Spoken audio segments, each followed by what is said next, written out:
Discussions and predictions about who might ascend to the role of the next Supreme Pontiff have always captured the imagination of the faithful and curious alike. In Catholic circles and beyond, it's not unusual to hear constant murmurs and theories regarding who could potentially step into the shoes of the fisherman when the time comes. Some speculate that the next pope might be someone closely aligned with the current Holy Father, sharing a similar vision and pastoral tone. Others believe it could be someone who has courageously voiced concerns or critiques about certain directions the Church is taking, perhaps a cardinal who isn't afraid to speak boldly. There's also the possibility that the next leader of the Catholic Church could be a globally recognized cardinal, one whose name frequently surfaces in headlines and international coverage due to his actions, decisions, or theological stance. Amidst all these varying opinions and theories, there exists one particularly fascinating resource that has attempted to bring method to the mystery, a digital platform on Twitter known as the Papability Index. This page doesn't just throw names around. Instead, it applies a calculated system that analyzes various measurable factors to estimate which cardinals are statistically most likely to be elected as pope. This index isn't based on hunches or rumors. It utilizes a structured algorithm that evaluates numerous specific variables. Among the data points it considers are the age of each cardinal, the number and type of Vatican dicasteries they are affiliated with, how long they've held key positions within the Church, and several other influential factors. After gathering this information, the algorithm cross-references it with historical data pulled from past conclaves, identifying recurring trends and patterns that may shed light on how the College of Cardinals might vote in the future. Based on this thorough analysis, the algorithm generates a list of candidates who appear to have the strongest potential to become the next Supreme Pontiff. Now, let's dive into this intriguing list and explore some of the leading contenders identified by this system. Some of these names may come as a surprise, especially if you haven't been closely following recent developments in the global Catholic hierarchy. Among the top contenders, taking the 5th position on the list, is Cardinal Peter Erdo.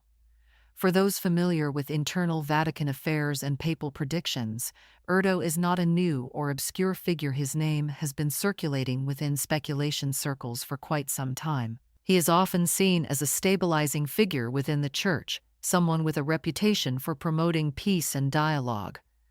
Although he is considered to lean toward the traditionalist camp when it comes to doctrine and liturgy, Erdo is also thought to have the rare ability to unite a range of different theological and ideological perspectives within the Church, making him a potential consensus candidate in a future conclave. Cardinal Erdo has held a variety of important roles and has earned the respect of many within the Catholic world through his long service and strong academic foundation. His journey within the Church hierarchy reached a significant milestone in 2003 when Pope John Paul II appointed him as the Archbishop of Esztergom, Budapest, making him one of the most influential Catholic leaders in Hungary. Beyond this key role, he has also held prominent international leadership positions. Notably, he served as president of the Council of the Bishops' Conferences of Europe (CC), a role that put him at the center of collaboration among European Catholic bishops. He was also entrusted with the significant responsibility of serving as Relator General during the Third Extraordinary General Assembly of the Synod of Bishops, held in Rome, a testament to the trust placed in him by his peers and the Vatican. In addition to his pastoral and administrative credentials, Cardinal Erdo is also celebrated for his intellectual brilliance. His command of languages is particularly impressive. He speaks Hungarian, Latin, English, Italian, and French fluently, allowing him to communicate easily with clergy and faithful across different continents. His academic accomplishments are just as noteworthy. In 2007, he became a full member of the Hungarian Academy of Sciences, one of the highest honors for scholars in his homeland. A few years later, in 2011, he was awarded an honorary doctorate by the University of Navarra, further recognizing his contributions to theology, education, and Catholic thought. Cardinal Peter Erdo, currently 72 years of age, remains eligible to cast his vote in a future papal conclave until the year 2032, as cardinals retain voting rights until they reach the age of 80. While technically it is possible for someone over 80 to be elected pope, historical precedent and practical considerations make it highly unlikely. Most cardinals past that age are respectfully seen as elders and advisors, no longer active contenders for the papacy. This timeline gives Erdo a viable window of opportunity for nearly a decade to remain in the running as a serious candidate. Moving on to the fourth position on the Papality Index is a figure who rarely makes headlines in papal prediction circles: Cardinal Leopoldo Brines. Despite his relatively low profile in international discussions, he meets several critical criteria that make him a noteworthy candidate. His age, experience, and long-standing influence within the Latin American Church have positioned him as a quiet but steady force. Cardinal Brines has faithfully served as the Archbishop of Managua, the capital of Nicaragua, since 2005, a position he assumed just one day before the passing of Pope John Paul Roman II. Nearly a decade later, in 2014, Pope Francis elevated him to the College of Cardinals, further solidifying his leadership role within the Church. Over the years, Cardinal Brines has demonstrated a remarkable degree of moral courage in a region fraught with political tension and religious suppression. He has stood firm in the face of governmental pressure from the Ortega regime, which has targeted the Church as a means to control and influence ecclesiastical decisions. In Nicaragua, where bishops and priests have been detained, exiled, or silenced for defending religious freedom, Brines has remained a resilient shepherd to his flock. The Nicaraguan government has even tried to manipulate episcopal appointments to gain more political leverage over the Church, a clear indication of the tension that exists between state and sanctuary. Although Cardinal Brines is not one to frequently issue bold public statements on divisive issues, his consistent pastoral approach and quiet strength have gained him the admiration of many. Philosophically, it is difficult to pinpoint exactly where Cardinal Brines lands on the ideological spectrum. Some see him as a moderate, someone whose pastoral style bears resemblance to Pope Francis' gentler, more inclusive approach. However, there is not enough public discourse or action to draw a firm conclusion. At 75, Brines remains an active voting member of the College of Cardinals until the year 2029. While his understated nature might make him less visible in media coverage, it may also play to his advantage in a conclave where humility and quiet leadership are sometimes valued more than bold rhetoric. Taking the third spot on the list is yet another cardinal who tends to operate beneath the surface of public speculation: Cardinal Irani João Tempesta. At 74 years old, he is still well within the voting age bracket and brings with him extensive experience from one of Latin America's largest archdioceses. He has led the Archdiocese of Rio de Janeiro since 2009, a region with immense pastoral challenges and cultural complexity. Pope Francis elevated Tempesta to the rank of cardinal in 2014, and soon after, he was appointed to several influential Vatican bodies, including the Congregation for the Evangelization of Peoples, the Congregation for Catholic Education, and the Pontifical Council for the Laity. These roles reflect his deep involvement in shaping how the Church teaches, forms, and reaches out to the faithful across the world.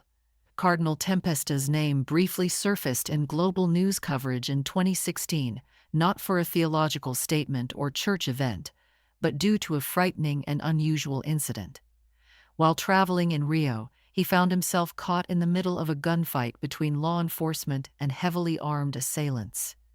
In the chaos, he was forced to shield himself behind a vehicle for protection, a startling reminder of the everyday dangers faced even by church leaders in unstable regions. Despite such moments, Tempesta has largely remained quiet on major doctrinal or political debates within the Church. However, he did draw criticism in 2018 after appearing in a photograph with Jair Bolsonaro, the controversial right-wing Brazilian president. Though the image may have been a simple gesture of respect, it was interpreted by some as implicit political endorsement, especially given Tempesta's earlier criticism of the left-leaning Workers' Party. These moments, although not entirely definitive, suggest that Tempesta may lean more toward traditional values, yet much like Cardinal Breen's, he tends to keep his personal views out of the spotlight. Barring unforeseen developments, Tempesta remains a voting cardinal until the year 2030. Now we arrive at the second-ranked candidate on the list. Cardinal Chibli Langlois, a name that might not immediately resonate with most people outside Haiti, but whose background and story are both unique and compelling. At just 65 years old, Langlois stands out as one of the younger contenders, and his age gives him a long runway to be considered in future conclaves. Since 2011, he has served as the Bishop of Les Cayes in southern Haiti and also holds the position of President of the Haitian Bishops' Conference. His leadership during a time of political instability, economic hardship, and natural disasters has been a beacon of hope for his people. Pope Francis made a groundbreaking decision in 2014 by naming Langlois a cardinal, marking the first time in history that a Haitian had ever been appointed to the College of Cardinals. What makes this choice even more significant is that Langlois was selected over other more senior and arguably more prominent Haitian prelates. This deliberate action by Pope Francis demonstrated not only a desire to elevate voices from underrepresented regions, but also a personal trust in Langlois' pastoral sensitivity and leadership capabilities. Cardinal Langlois' path has not been without danger. Over the years, he has faced personal risks and multiple close calls due to the unpredictable and sometimes dangerous climate in Haiti. Yet he has remained steady, courageous, and faithful to his mission. Though he may not often appear in international headlines, his unique position, combined with his relatively young age and resilience, keeps him on the radar for those paying close attention to future conclave possibilities. In August of 2021, tragedy struck Haiti once again in the form of a devastating earthquake that rocked the already suffering nation. Among those caught in the disaster was Cardinal Chibli Langlois. At the time of the quake, he was staying at the bishop's residence, a building that tragically could not withstand the violent tremors. Part of the structure collapsed around him, leaving Langlois seriously injured. Though he survived the ordeal, the consequences were heartbreaking. A priest and 2 staff members working in the residence lost their lives beneath the rubble. The loss was profound not only for the church in Haiti, but for the global Catholic community as well, highlighting yet again the deep suffering endured by the faithful in one of the poorest nations in the world. Sadly, this was not the only life-threatening moment Langlois would face in recent years. In 2022, he was involved in a severe car accident, once again sustaining injuries that reminded all who follow his journey just how often he has come face to face with danger. These physical trials have only deepened the perception of him as a cardinal who walks in the footsteps of Christ through suffering, perseverance, and humble service to his people. Despite these hardships, Cardinal Langlois remains resilient and steadfast in his mission. His ability to remain composed and faithful amidst ongoing adversity has strengthened his reputation as a spiritual leader molded by sacrifice and shaped by compassion. When it comes to his guiding vision or theological stance, there is still some ambiguity. He does not frequently voice strong positions on controversial topics, nor does he enter into public debates over church direction or doctrine. However, many observers believe that Cardinal Langlois closely aligns with the pastoral style and vision of Pope Francis. His emphasis on mercy, outreach to the marginalized, and preference for simplicity over grandeur are all qualities that reflect the values often emphasized by the current Holy Father. At only 65 years of age, Langlois remains among the youngest cardinals considered to be papabile, that is, eligible and viable to become pope. He will continue to hold voting rights in any conclave until the year 2039, giving him ample time and opportunity to remain a serious figure in discussions about the future leadership of the Church. Now we arrive at the top of the list, the name that consistently finds itself at the very center of any serious conversation about who may one day ascend to the chair of St. Peter, Cardinal Luis Antonio Tagle. For those who have followed Vatican developments and papal speculation over the last decade, Tagle is hardly an unfamiliar name. In fact, he has been a prominent figure in the global church for years, often leading the field in both expert analyses and public betting odds concerning the next pope. This isn't by accident. His rise has been marked by deliberate decisions from Pope Francis himself, who has shown great trust in Tagle's capabilities and has elevated him to some of the most influential roles within the Roman Curia. Cardinal Tagle's journey to global prominence began in earnest when he was appointed Archbishop of Manila in 2011, a position that placed him at the head of the largest and most influential archdiocese in the Philippines. During his time there, he developed a reputation for warmth, eloquence, and theological depth, all of which made him beloved both in the Philippines and beyond.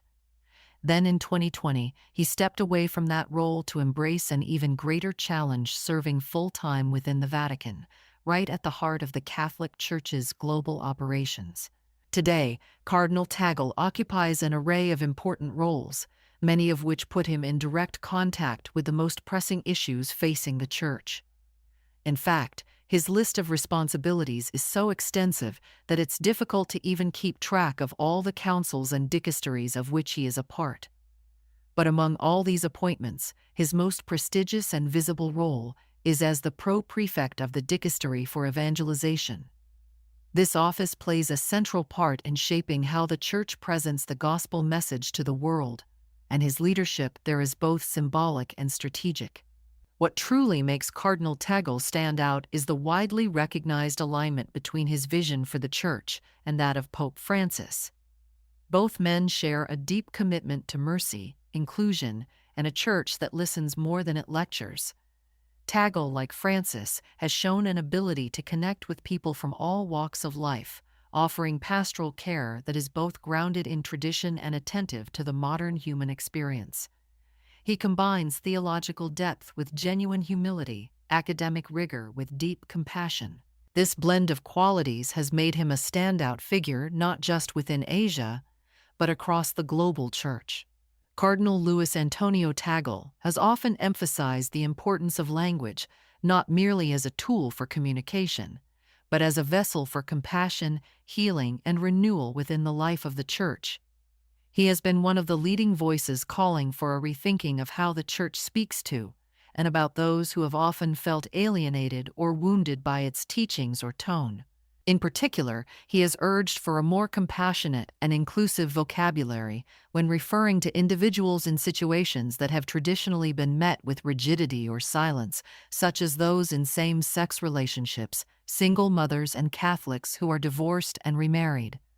According to Tagle, the terms and approaches used in the past have often fallen short of conveying the deep mercy and love at the heart of the gospel. For Cardinal Tagle, it's not simply about changing words for the sake of being modern, it's about aligning the Church's expressions with the mercy of Christ. He believes that when people encounter the Church, they should feel seen, valued, and invited into a journey of faith, not judged or pushed away. This pastoral sensitivity has led him to advocate for language that uplifts rather than condemns, that encourages dialogue instead of closing doors. His desire is for a church that walks with people through their complex realities, offering understanding and hope rather than distant moral commentary. In addition to his work in renewing the Church's pastoral language, Cardinal Tagle has also emerged as a committed advocate for one of Pope Francis' most urgent global concerns: care for the environment. He has spoken publicly about the moral responsibility of all people, especially Catholics, to respond to the ecological crisis that continues to threaten the planet. His support for climate action is not rooted in politics, but in theology and the belief that creation is a sacred gift entrusted to humanity, and that indifference to its destruction is incompatible with Christian faith. Tagle has emphasized that protecting the environment is part of protecting the poor, who are often the first to suffer from pollution, deforestation, and climate-related disasters. Through both his advocacy for compassionate dialogue and his commitment to ecological justice, Cardinal Tagle continues to reflect the priorities and spirit of Pope Francis. His leadership points to a vision of the Church that is gentle yet courageous, one that strives to be both a guardian of truth and a refuge of mercy in a wounded world. In the eyes of many within the Church and among Vatican observers, Cardinal Luis Antonio Tagle is widely regarded as the natural heir to Pope Francis' vision and legacy. His theological outlook, pastoral approach, and global sensitivity all seem to mirror the very heart of what the current pontificate has tried to cultivate, namely, a church that is humble, listening, and engaged with the complexities of the modern world. If chosen, Tagle would likely be seen not as a dramatic shift or break from the direction set by Pope Francis, but rather as a continuation and deepening of it. He embodies the same emphasis on inclusion, mercy, and a church that extends itself to the peripheries, spiritually, socially, and geographically. What also makes Tagle a compelling figure in papal discussions is his age. At just 67 years old, he is considered relatively young by conclave standards. This means that if he is not chosen in the next conclave, he could very well remain a strong candidate in future ones, especially if the next pontificate is brief or transitional in nature. With potentially more than a decade left as an eligible elector and many years of vitality ahead, Tagle has both the time and the temperament to remain in the spotlight for years to come. His age not only gives him endurance, but also suggests the possibility of a lengthy and energetic papacy should he ever be elected.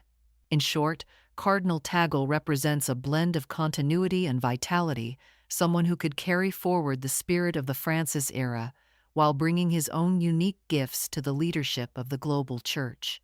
Throughout the centuries, the papacy has stood as one of the most enduring and influential institutions in human history. From humble beginnings rooted in the ministry of Saint Peter, the first bishop of Rome, the office of the Pope has evolved into a global symbol of spiritual authority, continuity, and faith. Each man who has taken on this extraordinary responsibility has done so during a unique chapter in history, facing different challenges, guiding the Church through storms, and leaving his own mark on the journey of Catholicism. And while they are often remembered for their decisions, reforms, or controversies, popes are, at their core, spiritual fathers shepherding a flock that spans every nation and culture. No two popes have ever been the same. Some have been theologians of towering intellect, others reformers of systems in crisis. Some have faced the fires of persecution, while others have wielded immense political influence. There have been popes who lived in hiding, popes who walked among emperors, and popes who endured exile and imprisonment. What unites them is not their personality or policies, but their role as successors of Peter, the one entrusted by Christ with the keys to the kingdom, charged to feed and protect the sheep. In the earliest centuries, the Bishop of Rome served as a guiding voice of orthodoxy amidst growing theological debates and divisions. These were times of persecution, when many popes were martyred for their fidelity to the gospel. They led not from palaces, but from prison cells and catacombs. In those dark and uncertain years, their courage was not defined by how loudly they spoke, but by how faithfully they suffered. The witness of these early popes built the foundation for a church that could not be silenced by violence or fear. As Christianity gained legal recognition and later became the religion of the empire, the role of the pope transformed. He was no longer simply a spiritual leader for a persecuted minority. He became a central figure in shaping the moral and cultural identity of an entire civilization. Popes during this period worked closely with emperors, issued doctrinal decrees, and presided over great councils that would define the faith for generations to come. They were seen not only as defenders of truth, but also as peacemakers during war and mediators when kingdoms clashed. The medieval era brought with it both glory and scandal. Some popes rose to greatness, strengthening the Church's moral authority and expanding its charitable works. Others fell prey to the same ambitions and corruptions that plagued earthly rulers. There were times when the papacy itself was contested, when rival claimants argued over who the true vicar of Christ was, even dividing the Church's unity for a time. Yet through every crisis, the office endured. The resilience of the papacy rests not in the perfection of the men who occupy it, but in the sacred office. They hold an office that transcends their weaknesses and preserves the mission entrusted to it by Christ himself. The Renaissance brought a new chapter. Popes became patrons of the arts, commissioning some of the most breathtaking works of human creativity. The ceiling of the Sistine Chapel, the architecture of St. Peter's Basilica, and countless other masterpieces were born during this era under papal guidance. And yet, this era also demanded reform. The papacy had grown entangled in wealth, politics, and power. Calls for renewal grew louder, and with them came one of the greatest schisms in church history, the Protestant Reformation. The papacy was shaken, challenged, and even ridiculed. But rather than collapse, it began the long and painful work of introspection and reform. In the centuries that followed, popes led the church through revolutions, wars, and the birth of modernity. Some, like Pope Pius Roman IX, stood firmly against the tide of secularization, defining doctrine and defending the church's independence from nationalistic forces. Others, like Pope Leo Roman XIII, issued powerful teachings on workers' rights and social justice, laying the groundwork for modern Catholic social teaching. These were not political moves, they were spiritual responses to the dignity of every human person, drawn from the timeless truths of the gospel. The 20th century marked an era of tremendous change, both in the world and within the Catholic Church. It was a time of upheaval and transformation, and through it all, the Church was guided by a sequence of popes, each uniquely shaped by the times they lived in and the spiritual needs of the faithful they served. These pontiffs did more than simply hold office, they shepherded the Church through seasons of uncertainty, renewal, and reflection, often carrying burdens that reached far beyond the walls of the Vatican. One such figure was Pope Pius XII, who led the Church during a period of great international tension and turmoil. His papacy was marked by a profound sense of spiritual responsibility, especially in the face of widespread suffering.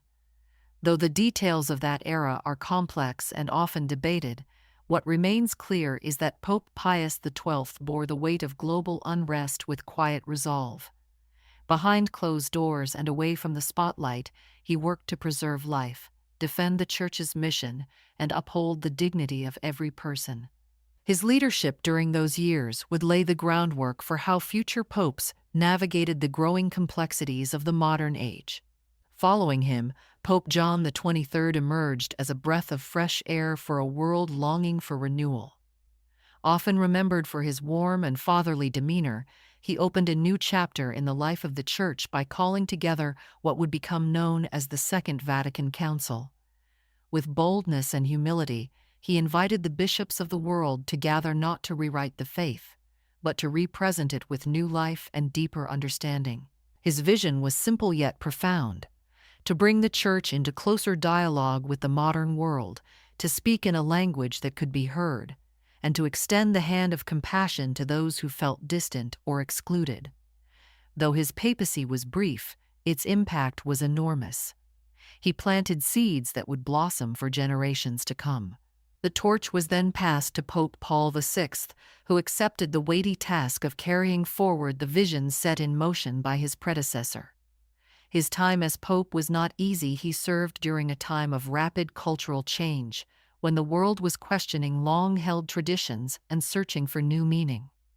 Through all of this, Pope Paul VI stood firm, guiding the Church with gentle clarity and unwavering commitment to the truths of the gospel. He completed the work of the Council and began to implement its reforms, all while remaining deeply grounded in the Church's unchanging mission. Though he faced criticism and misunderstanding, his dedication to faithfulness over popularity earned him a lasting place in the heart of Church history. Then came Pope John Paul II, a man whose presence would alter the course of the Church's modern story in ways no one could have fully anticipated. He was a pope of global stature, but also of deep personal warmth.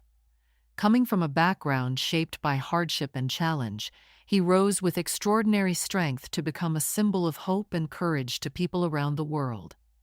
He was the first pope in more than 450 years to be chosen from outside of Italy, and his voice resonated with a generation hungry for meaning and truth. Pope John Paul II traveled more than any of his predecessors, speaking to millions, embracing the young, and championing the inherent dignity of human life. For many, he was not only a spiritual leader, but a father figure who taught by example through joy, through suffering, and ultimately, through his peaceful departure from this world. Succeeding him was Pope Benedict XVI, a man known for his theological brilliance and quiet humility. Though less outwardly charismatic than his predecessor, he brought a deep reverence to the papacy and a thoughtful presence that appealed to those seeking intellectual clarity in a time of confusion. He wrote extensively on faith, love, and truth, always pointing back to the central mystery of Christ. Perhaps the most defining moment of his papacy came in 2013, when he made the unprecedented decision to step down from the chair of St. Peter. It was a decision born not of weakness, but of humility, a recognition that the demands of the office required energy and strength he no longer felt able to give. His resignation was a rare and noble act, one that reminded the world that leadership is not about holding on to power, but about serving faithfully for as long as one is called. Today, under the guidance of Pope Francis, the Church continues its pilgrimage through an ever-changing world. He is the first pope from the American continent and also the first member of the Jesuit order to hold the papal office. From the outset, Pope Francis has made it clear that his mission is to refocus the Church's attention on compassion, simplicity, and the people on the margins. He has spoken often of a church that acts as a field hospital, tending to wounds and walking alongside those who are broken. His words and actions have often stirred both enthusiasm and debate, but his heart remains anchored in a desire to make the Church a living sign of God's mercy in the world. One of his most consistent themes has been the call to care for creation. He has invited Catholics and people of goodwill everywhere to recognize the sacredness of the earth and the moral obligation to protect it. He has also emphasized the importance of interfaith dialogue, the dignity of migrants, and a renewed focus on spiritual accompaniment. Through it all, Pope Francis continues to challenge the Church not to retreat into comfort or nostalgia, but to reach outward, to listen, to serve, and to love as Christ did. Looking back on 2,000 years of papal history is like viewing a great mosaic. Each piece, each pope adds something unique to the whole. Some were brilliant thinkers, others gentle pastors.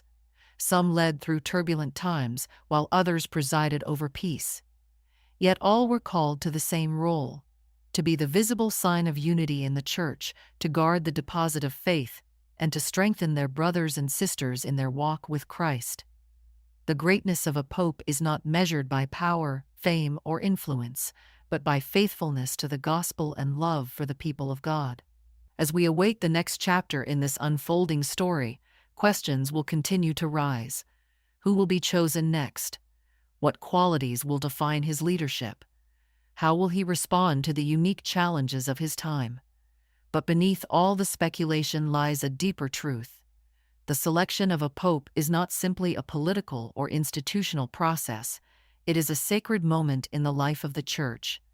And whoever steps forward to carry the mantle of Peter will do so not alone, but with the prayers of the faithful and the guidance of the Holy Spirit. When the chair of St. Peter becomes vacant, the world often turns its eyes to Rome with a mix of curiosity, reverence, and anticipation. Though the process that unfolds during a papal election is deeply spiritual, it is also shaped by a complex array of human considerations. The moment is solemn and sacred, a time when the College of Cardinals gathers in prayer, discernment, and silence, seeking not merely to elect a new leader, but to discover the one whom God is calling to guide the Church through the next chapter of its journey. But what exactly influences the choice of a new pope? Contrary to popular belief, it is not simply about popularity, politics, or regional representation. The selection is rarely about finding someone with the loudest voice or the most media attention. Instead, it is a careful and deeply spiritual process shaped by many factors, some visible to the outside world, and others known only within the hallowed walls of the Sistine Chapel. One of the first things that often influences the cardinal's discernment is the current state of the Church and the world. Every pope is chosen not only for who he is, but for the needs of the Church at that particular moment in history. The cardinals ask themselves, what is the Church facing today? What spiritual leadership is required to respond to the challenges of our time? These questions guide their thoughts as they look for a shepherd who can both preserve the unity of the Church and speak truthfully to the world. For example, if the Church is grappling with internal divisions, doctrinal confusion, or declining trust, the electors may seek a figure known for his theological clarity, moral strength, and unifying presence. If instead, the Church is being called to step more boldly into the public square to care for the poor, the environment, or to strengthen interreligious dialogue, then a pope with strong pastoral instincts, international experience, and diplomatic grace may rise to the top of their consideration. Every conclave takes place within a specific historical context, and the outcome reflects a collective hope for the type of leadership that moment demands. Another key factor is geography, but not in the way it's often portrayed. While it's true that the cardinals are aware of the symbolic power of choosing a pope from different parts of the world, this is not a political calculation. Rather, it's a reflection of the Church's global identity.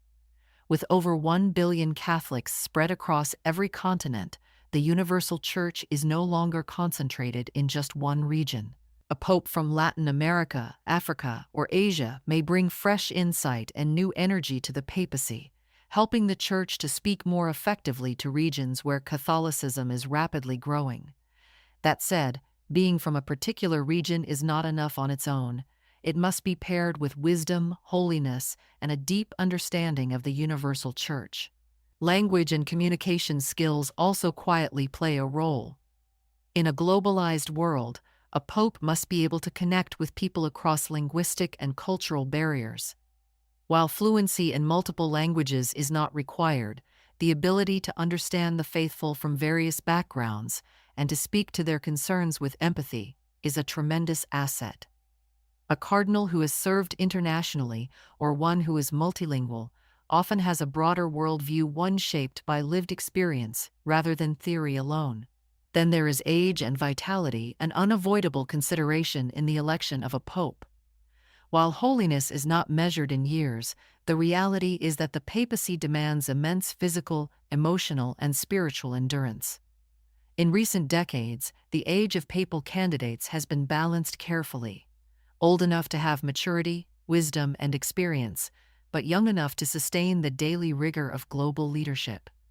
A cardinal in his mid-60s or early 70s is often viewed as being in the ideal age range. Too young, and the weight of the office might be overwhelming. Too old, and the pontificate could be too brief to bring about lasting change. But perhaps the most mysterious and powerful influence is the spiritual reputation of the cardinal himself. Among the electors, there are some whose names are whispered with a certain reverence, not because they seek recognition, but because their holiness is evident. These are the men who live simply, pray deeply, and listen more than they speak. They are known not for ambition, but for integrity. In the conclave, these qualities speak louder than titles or popularity. Many cardinals enter the Sistine Chapel with one name in mind, and leave having voted for someone else entirely, often because they encountered, in the course of those sacred days, a sense that the Holy Spirit was leading them in a different direction. It's also important to note that the cardinals do not vote in isolation. In the days leading up to the conclave, they meet in what are known as general congregations, where they speak openly about the needs of the Church and what kind of leadership is required. These conversations are confidential, but they help shape the discernment process. A cardinal who quietly inspires his peers during these meetings, or who offers profound insight during these moments of reflection, may suddenly be viewed as a serious contender, even if he was not previously seen as papabile. Additionally, the cardinals take into account the experience of the candidate within the Vatican itself. Has he served on important councils or congregations? Does he understand the inner workings of the Roman Curia? While this is not always decisive, Pope Francis himself was an outsider to the Vatican's bureaucracy. It is often seen as a benefit. A future pope must be able to navigate complex institutional realities while keeping his eyes firmly fixed on the gospel. The media often tries to predict who the next pope will be, listing front-runners and analyzing betting odds. But those predictions almost always fall short because they overlook the most important truth. The conclave is not about strategy, but about discernment. The cardinals are not choosing a celebrity or a politician. They are praying for guidance, searching for someone who can be both servant and shepherd, father and teacher, in a church that spans every culture, language, and generation. The final factor, one that cannot be measured by algorithms or headlines, is the unknown. Time and again in church history, popes have been chosen who defied all expectations. From surprise candidates to completely unexpected elections, the conclave has often reminded the world that the Holy Spirit does not always follow human logic. The cardinals may enter with their preferences, but they leave with a sense of divine appointment. As the next conclave eventually draws near, Catholics across the world will pray not for their favorite, but for God's chosen one. The next pope will inherit the weight of tradition, the hope of renewal, and the challenge of guiding the Church in an age of both opportunity and uncertainty. He will not be perfect, but he will be called. And through him, a new chapter will begin in the living history of the Church. As the bells of St. Peter's Basilica ring out and the doors of the Sistine Chapel close, the world holds its breath. Cameras pan across the square, news outlets buzz with anticipation, and millions of faithful souls begin to pray quietly, trusting that what is unfolding behind those ancient walls is far more than a secretive election. It is, at its core, a sacred encounter. The conclave, known formally as the Conclave of Cardinals, is a moment that surpasses politics, personality, and even human reason. It is not merely a decision. It is a response to a divine call, made in silence, humility, and prayer. Once inside, the cardinals are cut off from the outside world. No phones, no internet, no press releases. The modern noise that fills so much of daily life is left behind. Here, in the stillness of the Sistine Chapel, beneath the majestic frescoes of Michelangelo, the men chosen to elect the next Bishop of Rome are invited to listen not to each other, but to the whisper of God. The walls are centuries old, but what happens inside them is never routine. Each conclave is entirely unique because each moment in history is different, and so too is each pope God calls. Though the conclave may appear procedural from the outside, ballots cast, votes counted, decisions made, the reality is far more profound. Before each vote, the cardinals pray together. They do not lobby. They do not campaign. They reflect on what the Church needs most, not what they personally prefer. Each time they write a name on the ballot, it is not simply an endorsement, it is an act of trust. A whisper of hope that the one chosen will carry the mantle of St. Peter with courage and holiness. There is something deeply symbolic about the very room in which the vote takes place. The Sistine Chapel is not just a beautiful space, it is a theological message in stone and paint. Above the heads of the cardinals are scenes from Genesis, the great drama of salvation, and most notably, the iconic image of God reaching out to touch the hand of Adam. It's a reminder that leadership in the Church is not self-generated, it is breathed into existence by the Creator himself. At the far end of the chapel looms the mighty fresco of the Last Judgment, where Christ stands in radiant glory, surrounded by saints and angels. It is a silent but powerful witness to the eternal weight of what these cardinals are about to do. This isn't just about the next few years, it's about eternity. What many don't realize is that the cardinals often arrive with uncertainty. Rarely is there absolute clarity when the first vote is cast. Some enter with quiet convictions, others are still discerning, and many are surprised at the movement of the Spirit that unfolds over days. It is not uncommon for cardinals to say that a name which barely crossed their minds at the beginning becomes, by the end, impossible to ignore. Something shifts not in logic, but in the heart. As ballots are counted and momentum builds around certain names, the Cardinals are watching not just numbers, but prayerfully seeking confirmation in their own spirits. At any point, a cardinal could rise in the count unexpectedly.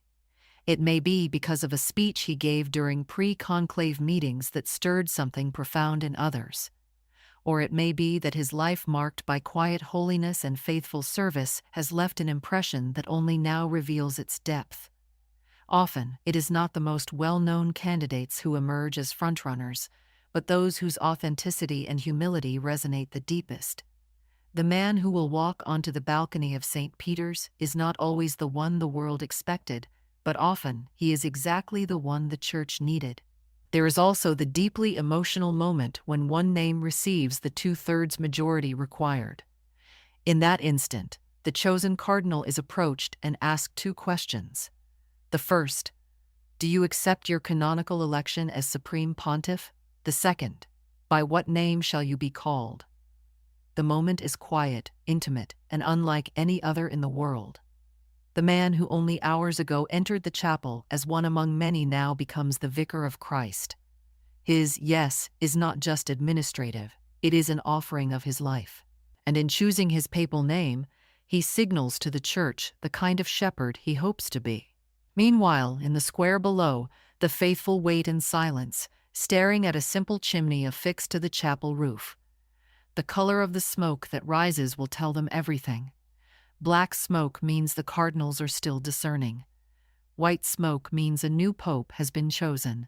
And when that white plume finally appears, an eruption of joy echoes across Rome and ripples throughout the world. Bells ring, people cry, strangers embrace, and for a brief moment, humanity pauses in reverence. The curtain is drawn, and the Church awaits the first words of her new shepherd. But behind that white smoke is more than a name. It is a story of faith, prayer, silence, and surrender. It is the result of countless internal wrestlings and spiritual discernment. And it is the beginning of something new not just for the Pope, but for every Catholic on earth. The role that awaits the new Holy Father is as monumental as it is mysterious. From the moment he dons the white cassock, he inherits the joys, sorrows, hopes, and wounds of over 1 billion souls. He becomes the face of the Church in every headline, every controversy, and every celebration. He will have to make decisions that affect not just theology, but daily life. He will carry the burden of speaking to the world on behalf of Christ's body on earth, and he will do so knowing that every word he speaks will be heard, analyzed, embraced, or challenged. Yet he will not walk alone. The papacy, for all its responsibilities, is not a throne of power, it is a cross of service. And while the world may expect perfection, the Church understands that popes, like all of us, are human. What matters most is not their ability to please everyone, but their willingness to follow Christ wherever he leads, even when the road is steep and the way unclear. As the next conclave draws closer, whenever that may be, the Church once again will prepare her heart. Not for a celebrity, not for a king, but for a servant. A shepherd who will listen before he speaks. A father who will kneel before he leads. And above all, a man who will remind us, day by day, that even in uncertainty, God is still guiding his Church, one heartbeat at a time.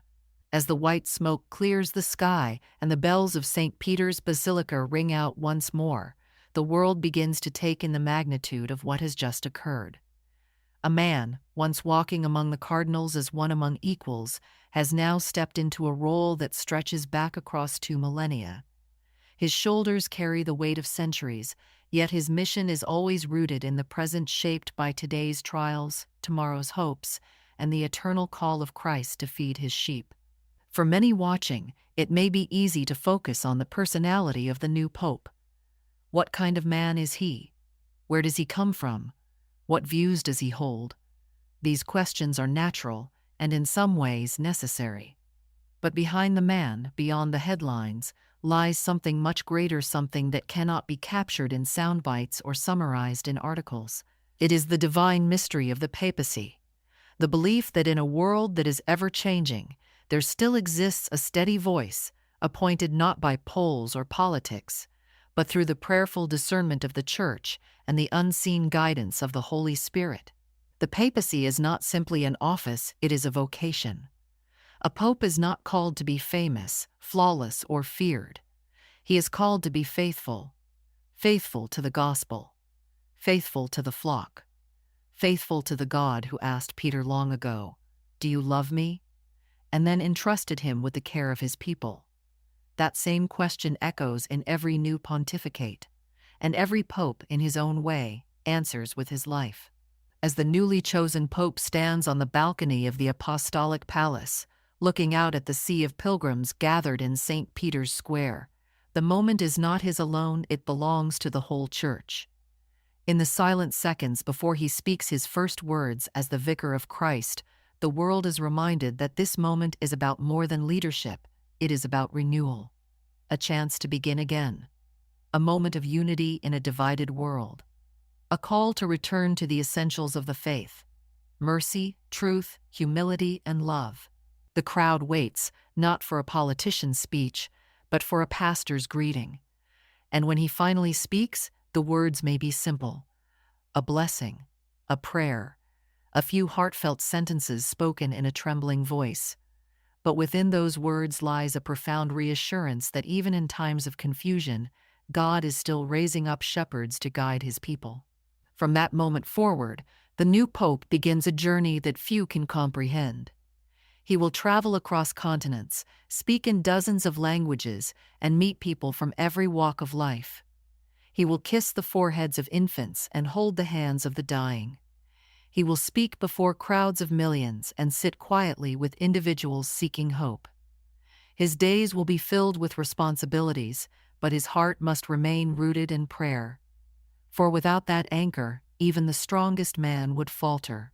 Over time, the world will come to know his voice, his expressions, his way of walking and blessing and smiling. They will see how he responds to joy and how he carries sorrow. Every decision he makes, no matter how small, will be studied, discussed, and debated. But beyond the noise, the real work of the papacy will continue, often quietly, often behind the scenes. The long hours spent in prayer, in listening, in reading the signs of the times through the lens of faith. The sleepless nights spent discerning how best to serve a wounded and restless world. He will be misunderstood. He will be criticized. He will be praised. He will make mistakes. But through it all, the Pope remains a pilgrim among pilgrims, a man walking forward, not above others, but beside them, always pointing to Christ. His success will not be measured in applause or approval ratings, but in faithfulness to the cross.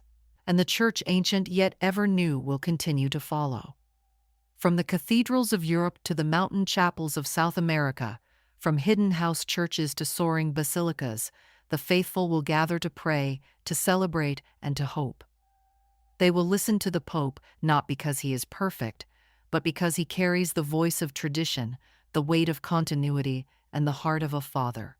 The papacy endures not because of the strength of its leaders, but because of the one who sustains it. Popes come and go. Some reign briefly, others for decades. Some are remembered for reforms, others for their writings, and still others for their witness in suffering. But all of them, from Peter to the present day, are links in an unbroken chain, witnesses to the faith that does not die, the hope that cannot be shaken, and the love that outlasts every storm. And for us, the faithful who watch, who wait, who hope, we are not just observers of this sacred tradition. We are participants. The Pope is not distant. He is our shepherd. And we, in turn, are called to pray for him, to walk with him, and to carry out the mission entrusted to the Church, to proclaim the gospel, to serve the poor, to defend life, and to be signs of light in a world too often veiled in darkness. The election of a new pope is not just the end of one era and the beginning of another. It is a reminder that the Church is alive. That even after centuries of trials, persecutions, reforms, and renewal, the body of Christ continues to breathe, to move, to speak. And the voice that now speaks from Rome is the voice of a servant, a man chosen not because he is perfect, but because he was willing. So let the bells ring. Let the banners fly.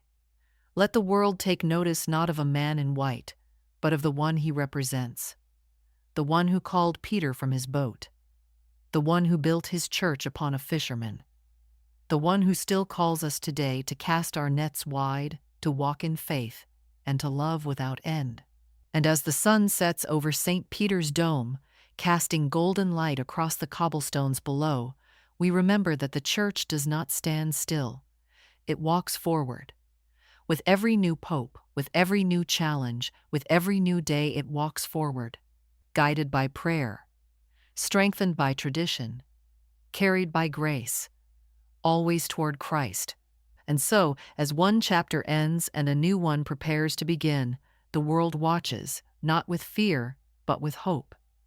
The papacy is more than a title, more than a robe or a ring. It is a living symbol of continuity, a voice that echoes through the centuries, reminding us that the Church does not belong to one age or one people, but to every soul seeking truth.